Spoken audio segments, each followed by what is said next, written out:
take all the lockers. We're gonna take it all home. Shoot them up. I think I just shot the guy behind us. Everybody knows that great things come in small packages. And on Storage Wars, nobody embodies that better than Mary Padian. There's no doubt that Mary is the sweetheart of the show. Her witty personality and sharp intelligence have mesmerized millions of viewers. But more than charm, what truly sets her apart is her undying respect for the treasures she finds. Even when they don't come with a huge price tag, she cherishes the rare, the curious, and the forgotten. And sometimes, those forgotten things turn out to be incredibly valuable. That brings us to one of the most legendary moments in Storage Wars history, when Mary allegedly scored a locker worth up to $1 million. Was it real? Was it hype? Let's go back to the beginning and uncover the full story behind Mary's rumored jackpot. The mysterious locker. The day started like any other auction. Mary showed up with her usual optimism, a sharp eye, and a budget in mind. The locker up for grabs didn't seem like much. No fancy equipment, no visible art, just some boxes stacked high, a few rugs, and a lot of dust. But Mary had a feeling. Where others saw junk, she sensed value. And true to form, she trusted her gut. She placed a $1,500 bid, higher than what the average bidder would have risked for such a basic-looking unit. But Mary wasn't average. She won the locker without much competition. At the time, nobody suspected she was standing in front of a gold mine.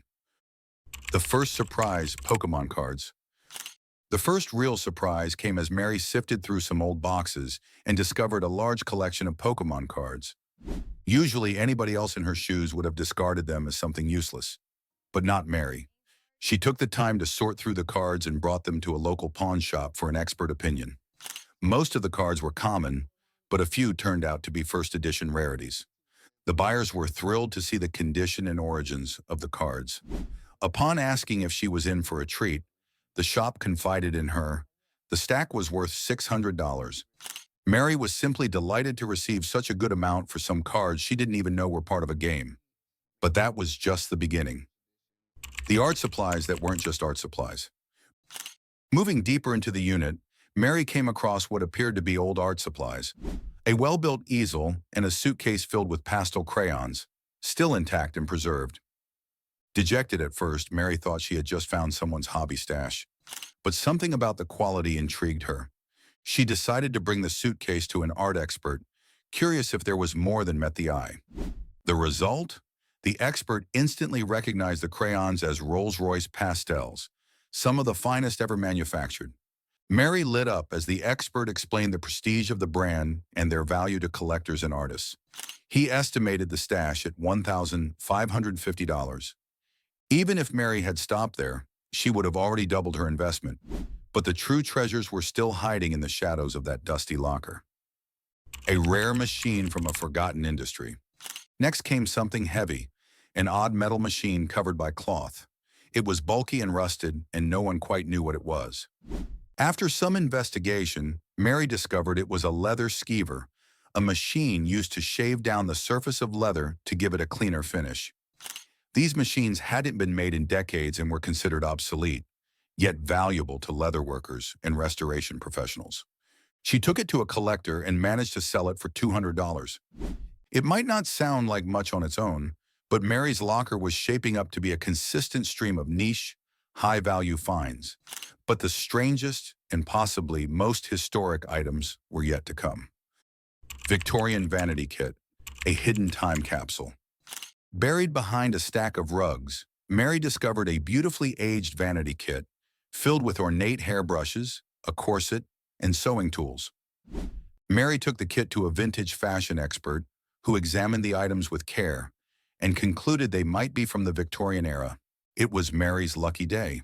The corset alone was appraised at $400, and the brush set was valued at $600, making the kit worth at least $1,000 in total. These weren't just collectibles. They were well-preserved pieces of history. Still, none of it explained how whispers of $1 million locker came to be. That would come next. The snake-charming kit. In what Mary later described as one of her weirdest finds, she came across a pipe-like object wrapped in a blanket in a strange wooden container. After inspecting the craftsmanship and materials, Mary began to suspect that the items were part of a snake-charming kit, likely of Indian origin. She took it to a vintage shop specializing in global artifacts. The appraisal? $70.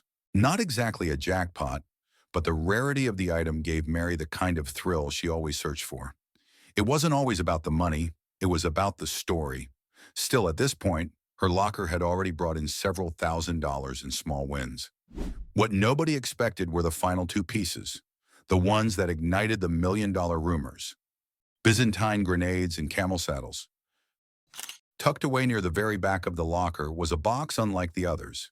Inside were two ceramic grenades, roughly shaped like pineapples, along with a worn leather bag containing an unusual saddle. After some research and consulting with experts, the grenades were believed to date back to the Byzantine Empire, an era over 1,000 years old. These weren't props or replicas. They were early chemical weapons, filled with flammable resin and sealed with wax. One appraiser claimed that if thrown, they could explode into a fire that water couldn't extinguish. Then there was the saddle, designed for a Bactrian camel, the kind with two humps, typically found in Central Asia. The craftsmanship and materials suggested it was hand-stitched and used in ceremonial processions. Each of these rare artifacts was valued at around $3,000, but Mary faced a major hurdle. No one knew how to sell them. They were too rare, too specific. Even so, their rarity added intrigue and serious value to Mary's find. Behind the scenes, the rumors explode. After the episode aired, rumors began to swirl. A crew member allegedly leaked footage to a fan blog. A former castmate hinted at the find in a podcast. Forums blew up with speculation. Was Mary's locker really worth $1 million? Some viewers believed the show downplayed the total value to avoid overshadowing other cast members. Others claimed Mary quietly sold her most valuable items off camera. There were whispers of a private ruby sale, mentions of a museum purchasing the Byzantine astrolabe. Nothing confirmed, but nothing denied either. Mary remained vague. On Instagram, she posted a blurry photo of one of the items with the caption, "You never know what treasures are hiding under dust." That was enough for fans to believe the legend was real. The critics and the mystery. Of course, there were critics. Some said the locker was a setup seeded by producers to create buzz. Others insisted the ruby was synthetic or the valuations inflated. Even fellow buyers chimed in. Renee Najota said flatly, "It was a good locker, sure, but $1 million? Nah." Barry Weiss, known for his dry wit, quipped, "Unless she found a Picasso, I'm not buying it." Still, even the most conservative calculations placed the locker's total value at over $500,000, already a record-breaking sum for the show. So, was it real? Was Mary's $1 million jackpot fact or fiction? The truth likely lies somewhere in between. There's no documented proof that she sold the ruby or the grenades for sky-high prices, but there's also no denying what she found. The artifacts were real, the appraisals genuine. And Mary's low-key reaction, that was real too. She never bragged. She never broadcast the big numbers. She simply kept doing what she loved, finding treasure in the forgotten. The legacy of the jackpot. Mary Padian deserves recognition not just for her finds, but for her attitude. While other cast members chased the spotlight, Mary stayed grounded. She never measured her success by dollar signs alone. To her, the real win was the thrill of discovery. So did she walk away with $1 million haul? Maybe, maybe not. But she did walk away with something even rarer: respect, admiration, and a legacy that still captivates viewers today.